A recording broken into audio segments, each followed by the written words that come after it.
Welcome to the ICO Alert Podcast. I'm your host, Mike Finch, COO and co-founder of ICO Alert. We are doing something that we haven't done before with the podcast. We are relatively live, at least through Instagram, doing the podcast at the Sportscaster, the FanChain office here in New York City.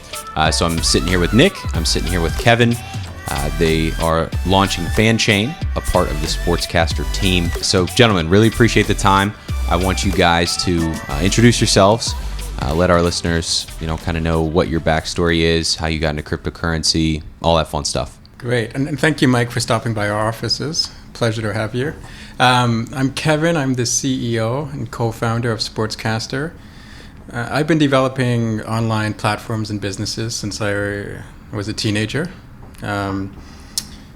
predominantly in the technology space. I started with an Atari community, and then while I was in college, I launched one of the largest Macintosh communities.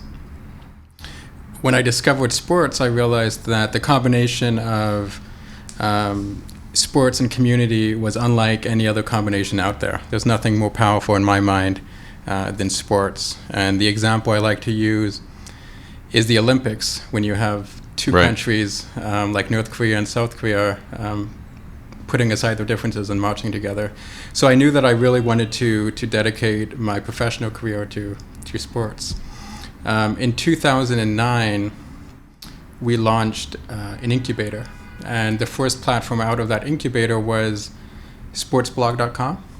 And sportsblog.com is still online, and it's a open blogging platform for sports bloggers, essentially. It gives everyone the tools to become a sports reporter and to share the love of the game. Obviously, 2012, 2013 to 2016, the internet was really moving towards live video. And most of the feedback we got from our bloggers was, how can we talk about the game live when it's on? People like to share the excitement of the game. Sure. And if you look at how most people experience a game and watch a game, everybody has a second screen in front of them. So as fans, we really rely on other fans to enhance that viewing experience.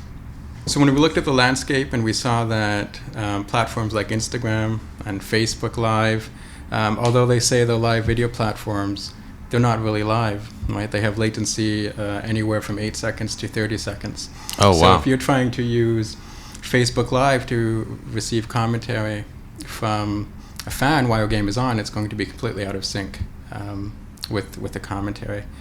So that's really the genesis of Sportscaster. In terms of cryptocurrency, our CTO and myself, we've been using blockchain, back since 2011. Bitcoin, I apologize. And what attracted me to it, in addition to just the ethos, the community approach to cryptocurrency and blockchain, was that I've always believed that users of a platform should see an upside in the value that they create in the platform. So it's ridiculous to me that Facebook has these millions, tens of millions of users, and they're creating all sorts of wealth and generating value for this platform, but they're not seeing any of that benefit. And if you take that a step further, and if you look at the sports landscape, and as I mentioned, fans really rely on other fans to enhance the viewing experience, and teams and leagues really rely on fans to build value, both to broadcast and to purchase tickets and memorabilia. So we saw a huge disconnect in the value that fans were creating for their teams and leagues, and blockchain technology in combination with Sportscaster at first allowed us to bridge that gap. Gotcha. What about you, Nick?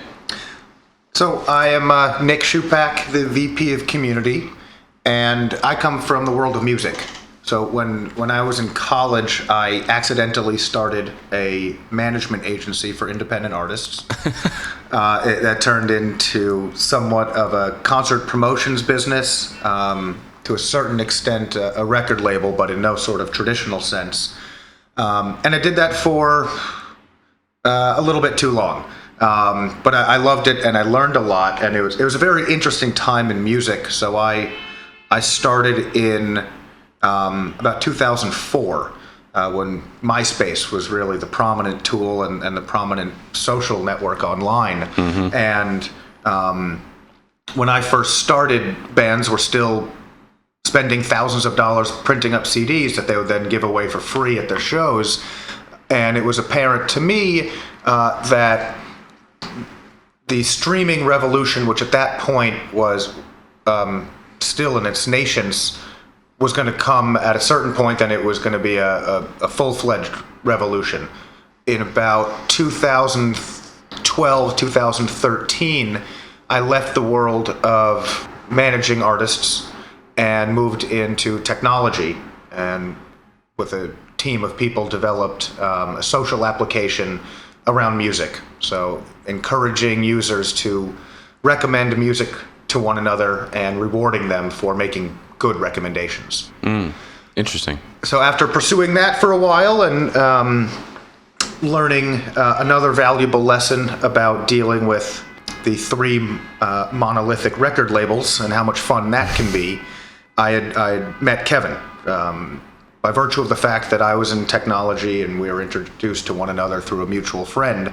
And as he mentioned at the time, he was at sportsblog.com, and we as a group instantly saw the value in what he was building there. And what's more, we recognized a particular vision that Kevin shared that was a vision of a community that really did reward its users in a real way, because it's pretty easy to sort of stick something artificial onto a social platform and become somewhat of a shill of your own product. But that was not at all how Kevin ran Sportsblog. That wasn't how he approached the other communities that he built online. So we were sure that in working together that we'd build something pure. And again, coming from the world of music and seeing how music touches people's lives in really meaningful ways, from the get-go, we were really encouraged about the opportunity to work with Kevin and to build something new and exciting. And I wasn't terribly familiar with blockchain technology prior to meeting Kevin, but as soon as he opened my eyes to it, a few years ago, it was a very similar realization to that of streaming opening up the world to music, blockchain technology opening up the world to fully decentralizing and the online, automatic reward systems, and enabling people to really affect one another in positive ways. Nice. That's awesome. It's always interesting to hear how people get into cryptocurrency, from music or, technology in some form. So very cool. Let's back up just a tad. That we hit some awesome points about, the platform, but the difference between Sportscaster and FanChain is super important. If you use our site, you'll find FanChain there. You can find more information on that project. But Kevin, just give us a breakdown of the difference between Sportscaster, FanChain. How are they different? All that. My pleasure. So Sportscaster is the company that's developing FanChain. So it's the same team behind Sportscaster that's behind FanChain. It's important to note that from day one, when we started Sportscaster, we always had ambitions to create this digital ecosystem in which viewers of live broadcasts could send virtual tips to broadcasters, similar to Twitch. Likewise, we had plans to allow users to flag certain streams as premium content. So then the viewers would have to pay to unlock that content. So this digital ecosystem was at the heart of Sportscaster from day one.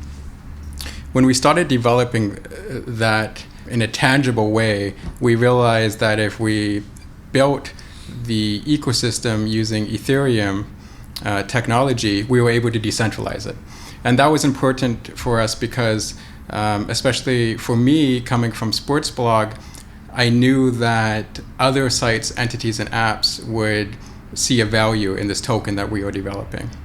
So Sportscaster, the live streaming app, will be the first platform to use and support FanChain, but we are developing an entire infrastructure that will allow it to grow and be adopted on its own, completely decentralized. Wow. Gotcha. And so last year, correct me if I'm wrong, the alpha went out for Sportscaster. What have you guys seen so far? Because it's an interesting concept, right? You mentioned Twitch. Twitch is something that I imagine when it was in that concept phase, everybody looked at it and said, why do I want to watch people play video games? I'll just play them myself. That's the whole point. And here we are. Twitch is a huge company. So a similar story there, definitely some similarities, as far as the platform goes. What have you guys seen so far to date with Sportscaster, specifically as it relates to, or as if you're answering that question that I'm sure many have, like why would I want to have commentary from other people available while I watch the sports event? So, as David Stern famously likes to say, it's all about personalization. And if you're watching a broadcast on ESPN, you're being spoon-fed the commentary that they want you to listen to. And it has to always essentially address the lowest common denominator, and it has to appease the most amount of people. And whether it's socioeconomic differences, gender differences, or even language differences, how one person wants to receive the commentary is completely different than how another person wants to receive the commentary. And technology allows you to personalize your commentary, so why wouldn't we open that up for everyone? Interesting. If you look at behavioral trends on the internet, we know that when a live sporting event is on TV within the US, more than half of the tweets on Twitter become related to that game. And fans are hungry, for that fan-driven commentary because it's authentic, right? The way one fan talks to another fan about the game is completely different than how the talking head on TV talks about it. If you look at utility of the platform, one of the examples we like to use is NBA League Pass, which is an OTT platform provided by the NBA, and it allows you to watch NBA games on the internet. The interesting thing about platforms like NBA League Pass and many others is that they are hugely popular internationally, yet predominantly most of the games are only broadcast in English. So Sportscaster is a very effective way to essentially crowdsource regionalized commentary. Another great example is the fact that on ESPN there's only a single female MLB commentator. So there's a disproportionate amount of diversity when it comes to commentary choices based on the actual population of sports fans. Gotcha. So sticking with Sportscaster then, how will that work for the user? Will the commentary feed kind of like live alongside the sports event? How will that work? So there are two ways. Sportscaster will always exist as a second screen experience, and we're building a lot of technology to really make it different from the Facebook Lives out there. And what that means is when you have a game that you're watching on TV in front of you, you'll be able to load up the Sportscaster app and browse through a selection of people who are using the app, providing live commentary. Choose your commentator, and it'll be completely synchronized with what you're watching on TV. So you're not seeing the game within the app, but it's an effective way to receive alternative commentary. What's very exciting for us is we are moving towards the direction of acquiring rights and creating partnerships with rights holders. In that scenario, you watch the game on Sportscaster, and people who go live to share commentary while the game is on, they bubble on top of the game action. And you simply swipe through, and you can filter by language, location, gender, etc. Oh, wow. And you can choose your commentary completely synchronized again with the game action. Wow. So from that alpha then, you guys are seeing, this live already. What are some of the biggest things that you're pulling from the platform already? What I would say has been the most promising development since we started Sportscaster is just watching the entire industry move in this direction. I could pinpoint examples of different networks who are trying to tie in fan commentary, because everybody knows that this is the future of personalization when it comes to the viewing experience. We've been very focused for the last 2 years on developing this technology and creating some very large commercial partnerships that we can't announce yet, but we'll be announcing in July. No one can ever make any announcements on this podcast. Coming in July. We're on Instagram Live. Come on now. Well, that's the world of crypto. We're just announcing that we will have an announcement. Exactly. That's what moves the needle. But yes. one interesting pilot was with USA Today Sports Media Group during the Mayweather fight back last summer. Was that Mayweather-McGregor? Yeah. Yeah, that was wild. It was really interesting because the MMA Junkie team, which is part of the USA Today Sports Media Group collection of sites, they covered the fight from their studio using Sportscaster. Really? Oh, and wow. we had tens of thousands of people tune in. At that time, we were really testing the concurrent viewer load balancing. But what was interesting was A, people loved it, and B, using sportscaster technology, because it's essentially, sub-second latency, it was the fastest place on the internet to receive updates about the fight if you weren't watching the game, if you didn't want to pay $99 to unlock the fight, I should say. Yeah. So it was really interesting because we had a great combination of people who were using the stream as a source of alternative commentary, and then people who just used it as the main place to get updates about the fight. So we're working on a larger scale. I can talk about that. We're working on a larger scale partnership with USA Today Sports Media Group to enable their network of sites to utilize sportscasters technology. So they have MMA Junkie, which I've heard of. I'm a big MMA fan. I don't know about you guys, but Great. What else is under that umbrella? So they have For the Win, which is a big site. They have a collection of NFL wire sites. They have a great NFL site for every NFL team.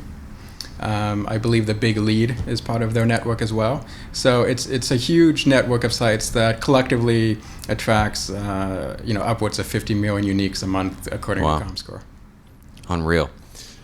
The one question I imagine some of the team members back in Pittsburgh for us have, and other folks out there, is how is David Stern connected to this, right? Like, that's a huge partner to have, somebody who drastically changed a major sport in the United States for the better, right? Back in the 90s and so on. He did amazing things for the NBA. How did this partnership or advisory or whatever it is come about? So on the topic of David Stern, I just want to add his office is 1 block away from ours, by the way. That helps. And I just spoke to him last night about this podcast, and he's been very actively involved with the team in helping guide us, share his wisdom. He's been very generous with his connections.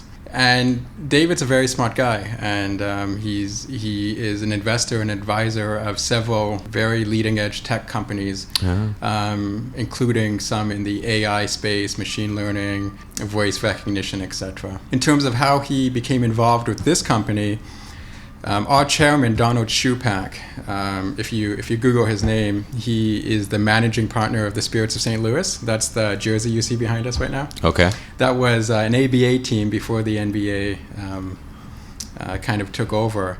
And Donald and his partners are famous for orchestrating what Sports Illustrated called the best sports deal of the century, when they negotiated a settlement between the Spirits and the NBA.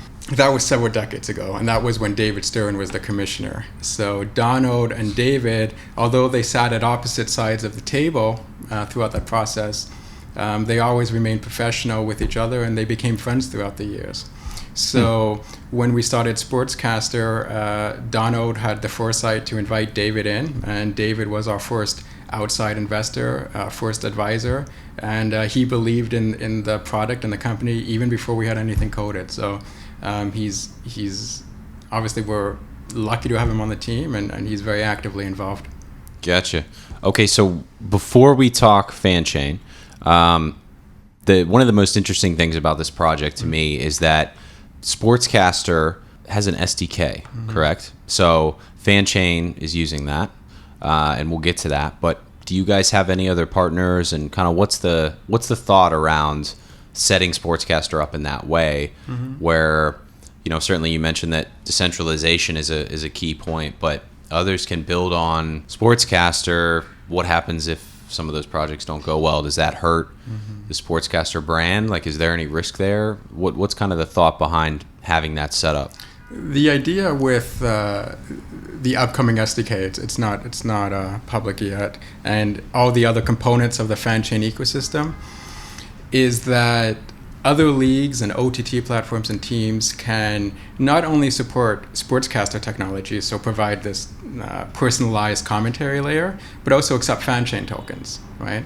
So imagine if you could unlock your favorite sporting event using fans tokens that you generated by talking about the team that you love. So we really strive to create this feedback incentive loop where, by sharing the passion for your favorite team or league, buying merchandise, something like that. Yeah. FanChain will be useful for tickets, memorabilia, unlocking access, even sports betting. So it's a really interesting opportunity we have. Okay, so tell me more about FanChain then. How is it different than Sportscaster? This is, part of the ecosystem that's running a token sale, which you guys announced here today, I think, right? Mm-hmm. Yeah, so exciting times. How does the token work? How is it helping create this ecosystem? What we know, collectively, everyone on our team has been involved in sports media or sports technology for a very long time, decades. Obviously, I mentioned Donald Shupak, David Stern, for example. Most people, when you ask them if they're a sports fan, they say, yeah, I love the Lakers, or yeah, I'm a diehard Knicks fan. So we know that fans really identify with a team more so than with a league or sport. Yeah, everybody, and not to hate on David Stern in any way, but everybody always hates the commissioner of the league, but they love the owners of the team a lot of times. Yes. It's weird. Yes. So depending on the city you're in. Right, for sure. So we know that there needs to be a way to essentially embed team affinity within a token. And that's something that we saw was missing within the cryptocurrency landscape.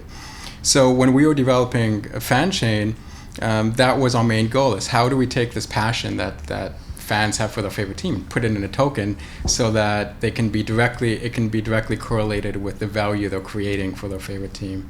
So we started initially with ERC 721, non-fungible token.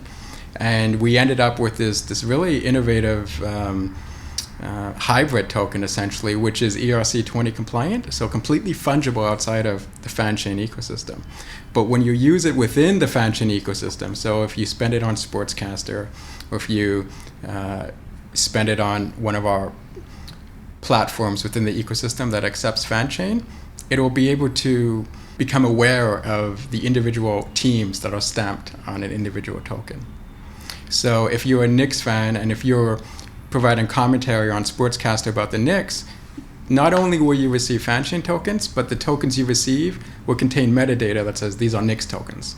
So it's our intention to grow the support base for FanChain so that you could go to a Knicks e-commerce shop and use those Knicks FanChain tokens to unlock special discounts or access. Gotcha. So you guys have to then onboard a lot of large organizations, right? I mean, certainly you have big advisors like a David Stern. How usable will it be for an organization like the Knicks, right? How easy is it going to be for somebody to come on board and join this ecosystem? And Nick, you're heading up community. It goes the same for users. So first from you, Kevin, from the organizational standpoint, and then a little bit about some of the things from a community standpoint that you guys are doing to get the word out. And that's what it is, right? Like that network effect is tough. Good question. We have an advantage that a lot of tokens don't have, and we have Sportscaster to act as a foundation that we can really use to usher an adoption of FanChain. The more Sportscaster grows, and we have some pretty large partnerships that we'll be announcing, the more people will be using FanChain just right off the bat. It was also important for us to create an ecosystem outside of Sportscaster. We have FanPay, which is going to be a payment gateway, essentially, that any website, any team, any league can plug into their platform easily to accept FanChain tokens. Wow. We have an exchange site where you'll be able to exchange FanChain tokens stamped with one team for another team. Of course, everything outside of Sportscaster will be completely open sourced, and we want to build the tools for everyone to create their own uses of FanChain and create opportunities for people to use FanPay and FanExchange and the Fan Wallet in new and innovative ways. So everything is going to be open source, documented, and we're going to give everyone the tools they need to take it and run with it. So you guys aren't just, kind of setting it up in a way where it's like, if we build it, they will come. I think that's a big... Absolutely not. And that's why Sportscaster, the app, is important, because we're very serious in using that as a foundation to usher in support. And we're hoping that with the partnerships we have on the Sportscaster side, it'll really help with adoption outside of Sportscaster as well. Gotcha. So then on the user side and on the community side, as you guys continue to build the hype behind this project and build the community, you're building an ecosystem, where are you guys at today, and what are some of the things that you're doing to achieve those large goals, basically, when it comes to a network effect? Well, I think holistically, some from 100,000 feet. When we have our more philosophical discussions in the office, which are usually after office hours, what we like to talk about is a universe where there are no gatekeepers. Okay. And I think that's one of the beautiful things about blockchain technology, is that the notion of decentralization means that people can make this technology into whatever they want. And what we are seeking to provide for people is the ability to make FanChain what they want it to be. And while Sportscaster is the first place that utilizes it, opening up the ecosystem, making it available to anyone, as you mentioned, the SDK, we will provide the playing field, and ultimately the people will determine the rules of the game. And as to drill down into the more sort of microscopic level, user by user, it's very important for us to be genuine and honest. And when it comes to dealing with the community, it's very personal. I would say that some of us here have even developed friendships with some of our users because we ask them what they think of the platform, we email them, we talk to them while they're live. We appreciate and actually listen to their feedback. If you were to go on several Reddit threads across various communities, among them esports communities, we dig really deep into these conversations and take a lot of pride in listening to people and asking them questions, not only about what they would like us to do, but about their lives, about their experiences, because ultimately, if we aren't genuine from the beginning, from the get-go, then we're not creating the sort of ecosystem that we want to create. So the community touch is very hands-on. Gotcha. Kevin, you had mentioned, and this is for either of you, that there were the possibilities of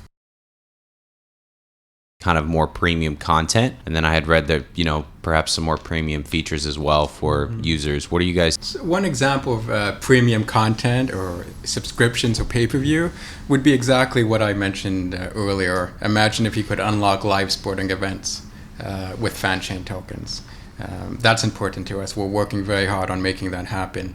Of course, Vernon Davis, Steve Smith, we have a lot of high-profile athletes, influencers using the platform, and we know we're going to attract more of them.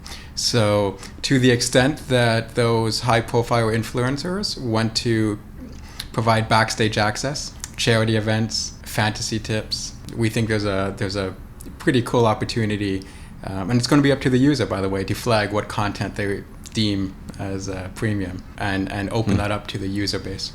Gotcha. So a little bit about the tech here. We try not to bore people too much, but so it's being built on Ethereum, right? Why that blockchain versus others? There's, as we kind of call it in the office, and many do, the massive infrastructure debate in cryptocurrency, right? You've got Ethereum, who's been around and certainly the most established out there for projects like yours, but then you have new blockchains that are up and coming who are toting, stronger transaction speed or additional benefits or capabilities of all different kinds. So why'd you guys choose Ethereum, and are you set on that, or do you see it changing ever in the future? Good question. It's not a decision we made lightly.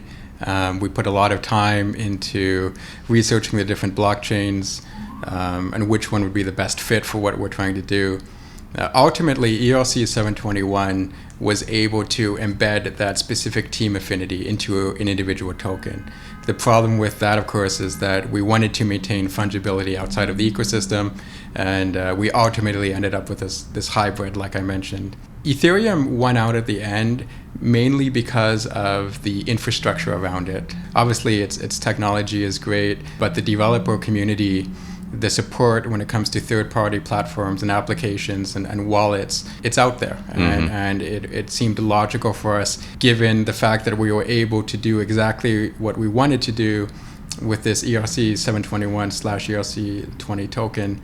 We believe it was the right choice. Obviously, we were very careful in terms of gas consumption and transaction volume. The way we've developed many of the, let's say, tent poles within the ecosystem have been specifically to address how to reduce gas costs. Right. So it was important to us. It's something we looked into quite carefully, and we're very happy with it right now. In the white paper, we mentioned if down the line, if something happens on the Ethereum network, and let's say our transaction volume gets to a point where it's not working out, or if gas costs get too high, we're very open to either switching to a different blockchain or developing our own solution. Of course, if that did happen, there would be a one-to-one token swap, of course. But right now, it's working great, and it's doing everything we want it to do. And we love the community. The Ethereum community is awesome. Yeah, that's great that you guys are not just going to, say, the most mature, application platform, but you're also aware of the challenges and are setting up the platform in a way that combats some of those challenges. I think that's a problem that a lot of projects will see as they continue to gain more adoption, right? CryptoKitties is the obvious example. I use this; everyone uses it all the time. But what could have happened if CryptoKitties didn't have all that traffic congestion? Where would it have been today, or in a year, or whatnot? But we knew what we needed from the blockchain in order to make this currency work. Right. As Kevin mentioned, from day one, there was going to be a reward system in place on Sportscaster, and as we sort of married the vision of Sportscaster with the capabilities of the Ethereum blockchain, we weren't backing into anything. It was first and foremost, we have these requirements from what we need from a technology partner, and Ethereum were the ones who could provide that best for us. Gotcha. That's awesome. That's super helpful. I know that's a constant question from our listeners, so that's why I ask it. Yeah, in this office, we're big fans of Stellar, for example. We looked heavily into that, and we have a few, I want to say, sister ICOs within New York City who we talk to. One of them's running on Stellar, so we always debate the benefits to various technologies. But I think at the end of the day, it's whichever one fits your project best and ultimately serves your users best. Right, and yeah, that's important. No doubt, the user is number one. So what's your current timeline today? You guys just announced a really awesome, new partnership of sorts for the token sale. What's that, and what's your timeline look like? We announced a very unique partnership with Coin, obviously the first global fintech cryptocurrency to be licensed by the Japanese Financial Services Agency. And so people know it's Coin. It's spelled Quoine. Yes. That actually is the proper spelling. We spell it funny in English. That's how you spell Coin. And I've been following Coin for quite some time. They did their own ICO with the Cash QASH token, which I'm a fan of. Right. But underneath Coin, they have two exchanges. They have a fiat to crypto exchange called CoinEx, and then they have a crypto-only exchange called Cryptos. QRYPTOS. And because they're part of the cryptocurrency community and heavily involved with the community, I think they've realized that they needed to create, let me put it in a different way, they had an opportunity to create a platform, bring really high quality token sales to their user base, which numbers in 300,000 plus members. So they launched a service called ICO Mission Control, and we're one of the first token sales to partner with them on this. And as part of the private token sale, it's only going to be open to members of the Cryptos platform who have an account balance of $1,000 US dollar equivalent. If you fund your Cryptos account with that amount of currency, you'll be able to unlock the details of the private sale.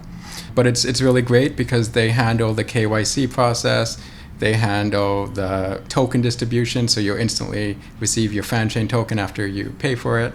And you know that you're in good hands with Cryptos and Coin. They're very serious people, and they have a team of professionals working on this with us. Yeah, it's a new model. Just like a variety of other topics, regulatory uncertainty is one that comes up a lot. You guys, you're launching your this sale coming up through Cryptos, through Coin. Are there any users that can't participate in this? So it's unfortunate, but we're not able to offer the token sale to anyone who's a U.S. citizen, a U.S. resident, Sure. I should say. We've actually been planning this token sale for about a year now, and primarily the delay was talking to lawyers and making sure that we were protected on the legal side, because it is such a fluid environment and we have such high-profile partners and investors, and because we really believe that FanChain has an opportunity to really usher an adoption in a totally new way. If you look at how mainstream sports is and how global it is, the combination of sports and cryptocurrency, we don't want to screw it up. So we took an ultra-conservative approach to the token sale. It's not open to U.S. residents or citizens. But other than that, if you go to Cryptos, you'll see details on how you can participate in the first round of the private sale. Yeah, I think that's smart. Not everyone is doing that or has done that, and it's important for kind of the livelihood of the project and the long-term success of the project. Where do you guys see, just generally, some of this uncertainty going, right? We had, as we were talking about before the podcast, a huge boom earlier this year and towards the end of last year, where I think our words were, when is that going to happen again or something? Where do you guys see this going for the rest of 2018? Do you think all ICOs will become securities? Do you think that the United States will just fall behind? What do you think? Well, I think the United States has already fallen behind, unfortunately. In many respects, we're involved in the crypto community in New York City, and it's sad to see that a lot of the best projects, if not all of the best projects, aren't open to Americans, even if they're developed within the States. Right. It's wild. It's a pretty backward situation, but I also appreciate the stance of the SEC. There's a lot of noise out there.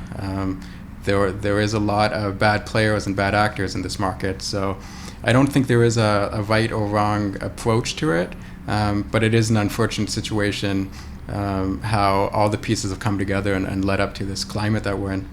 Right. It is, as Kevin mentioned, it's not a bad thing that the SEC is trying to protect consumers. That's what they're there for. But, it is certainly a source of frustration and something a bit perturbing and strange that they're, tend to be an entity that's fine with big banks gambling with subprime mortgages that could ruin people's lives. But if you want to take a bet on a really great cryptocurrency project, they're going to bar you from doing so. Right. So it is a bit disappointing that the climate around cryptocurrencies in the U.S. seems to be so riddled with barriers. But again, at the end of the day, our chief concern is to our customers, our users, whether they're current users or prospective ones, and make sure that we are in a position where we aren't fighting ourselves on the wrong side of some regulation that ultimately passes through to our users. Absolutely, and that's key, because like I said, not everyone is doing that, so it's unfortunate, but you guys are going about it in a way that is the most professional way and the most responsible way, and I think a lot of others have followed suit, but not everyone, and I don't think this climate will exist forever. But while it does, you have to, as a project, you have to, kind of check the necessary boxes for sure. Yeah. There is, and we saw this with the Mayweather-McGregor fight. We see it with other huge sporting events. A huge problem, it seems, for these major sports organizations with illegal streaming, right? I have yet to see an answer. I'm a big sports fan myself, growing up playing football, but I have yet to see an answer on how folks combat this illegal streaming, because it seems certain security processes are put in place, and somehow, be it a new app or 4chan or Reddit or whatever, there are constant, illegal streaming videos. I think it was the Mayweather-McGregor fight that said that there were something like thousands of different streams that people were switching back and forth through. And, while it's not something that people defend very often, they don't go and defend Showtime Boxing, give them more money, Mayweather should get all the money he deserves, right? Like, it's not something there that is defended a lot by the user, but for the context of the entire industry and kind of where you guys fit in, give us some context on this whole illegal streaming battle. I'll take a stab and then I'll let Nick jump in. But I want to draw a distinction between people who are just clearly pirating the stream and broadcasting it for viewers around the globe to watch versus someone who may be at the stadium or at the fight and streaming on Instagram Live, right, with the mobile phone quality. If you read our white paper, we footnote an article that one of many that demonstrates there's a direct correlation between social media activity, live videos, before and during the game, and the amount of people who actually watch the fight or the game. So ultimately, this social conversation, the social sharing that's happening, that's user-driven, is beneficial for the leagues, teams, and rights holders. And if you look at Instagram Live and Facebook Live, people are already sharing moments from the game or the fight. And again, it's who ultimately benefits. It's free promotion for the rights holders, but also as fans, we rely on that in various ways. So I think that there's a real fundamental use case and almost right that fans have to share experiences when they're at these events. Now, that's not to say you should be able to distribute a high definition quality stream for various reasons, but I think that the only thing I want to communicate is this sharing of live video is ultimately beneficial for the people who are trying to fight it. Interesting. Yeah, I mean, I think the answer is that there isn't an answer. Again, I go back to my time spent in music, and it's a community and an industry I'm still very close with. How many millions and millions of dollars did the record label spend over 20 years trying to fight the wave that was inevitable anyway? You know, it's easy to be a Monday morning quarterback and say that they should have recognized the opportunity that existed when you open up your content to the entire universe in an instant. But I think that they represent their whole battle against the Napsters and eventually the Spotifys of the world represent an ethos of large corporations not understanding what the hell people want. And I don't think there's one answer or one solution for Showtime, for anyone who's distributing professional sports content of any sort. But the perspective of assuming that it's bad if this content gets mass distributed in any way is probably best served going the way of the dinosaurs. It's not very useful to look at your customer base, which is actively engaging with your content, in any sort of adversarial sense. So one way or the other, it's probably going to make sense for anyone who's interested in both protecting and proliferating the content to which they have rights to understand what the customers want, how people are consuming content, and be much more willing to roll with the punches than they typically are. Gotcha. It's a battle out there. It's a war. It's unbelievable. And you have on one side a massive amount of users who are going to do what they want and get what they want. And it's a community that wants to interact, right? They're going to share these streams. And then on the other side, you have these massive, multi-billion-dollar organizations who are spending a lot of money to do it, just like music, like you said. So yeah, I think just one point on that, Nick invoked Napster, and I've discovered several artists, back in Napster days. Leonard Cohen, it comes to mind, and there's no way I would have ever purchased a Leonard Cohen song at the time. And obviously, and then you go and see his concerts. And since then, I've purchased every single one of his CDs, and I think it's very similar to live sporting events.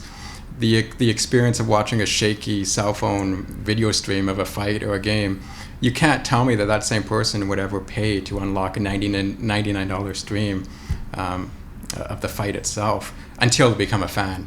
So I think it's a very useful tool that, as Nick mentioned, shouldn't be suppressed. It should be embraced. It's valuable.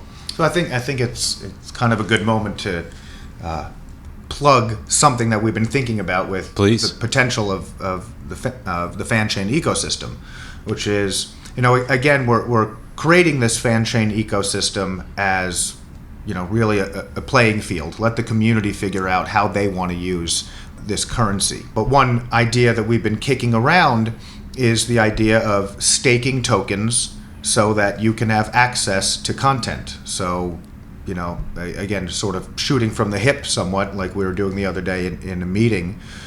if I'm a reasonably small market or mid-market team that isn't packing my stadium, doesn't exactly have a ton of people knocking at the door to steal my streams.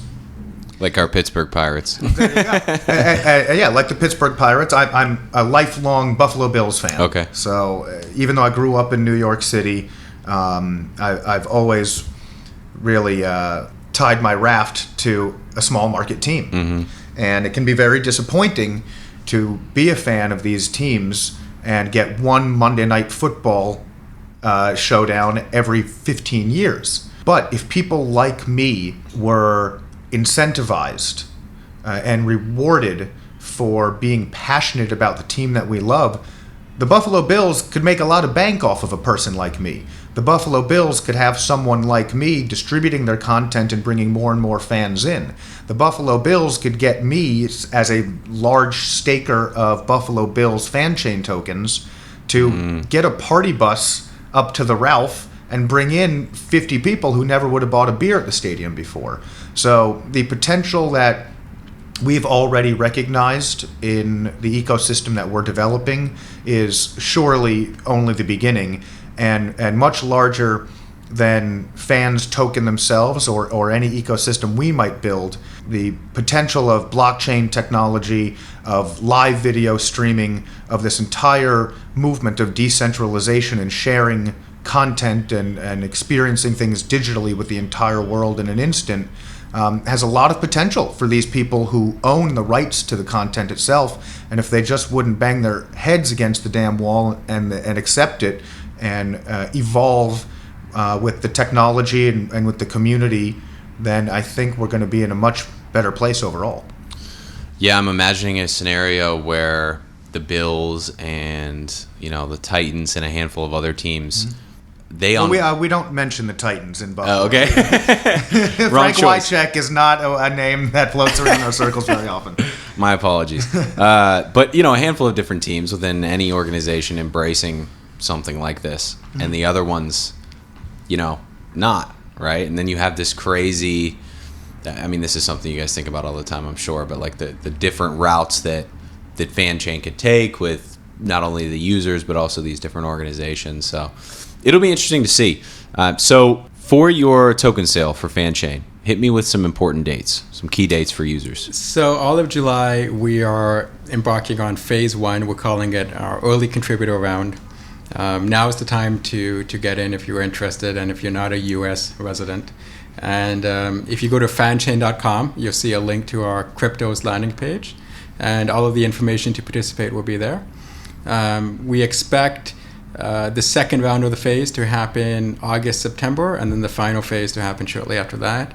The great thing about our partnership with Coin is it provides a pathway to be listed on their exchange shortly after the token sale, which is a great benefit to our contributors. So now is the time to get in. Go to fanchain.com and all the information's there. What are the plans after the token sale? After the token sale, we have a very robust, aggressive roadmap. We're going to be developing tools and use cases for FanChain that will just benefit all of the users of the FanChain token. Gotcha. That's awesome.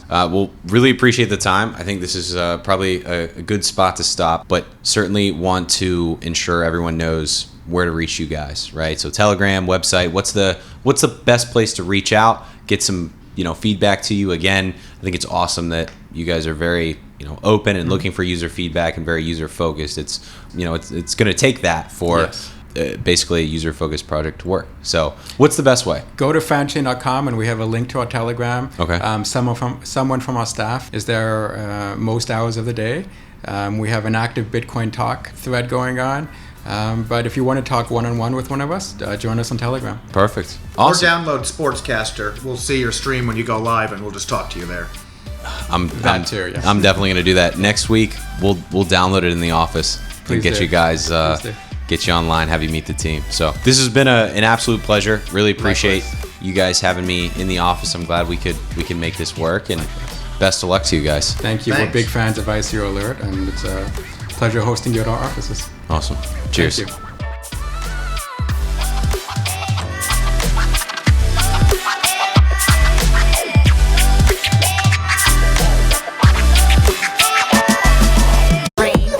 ICO Alert maintains the only trusted comprehensive list of pre-ICOs and initial coin offerings. This Pittsburgh-based startup has grown to serve over 1 million users in less than a year. But how did it get started?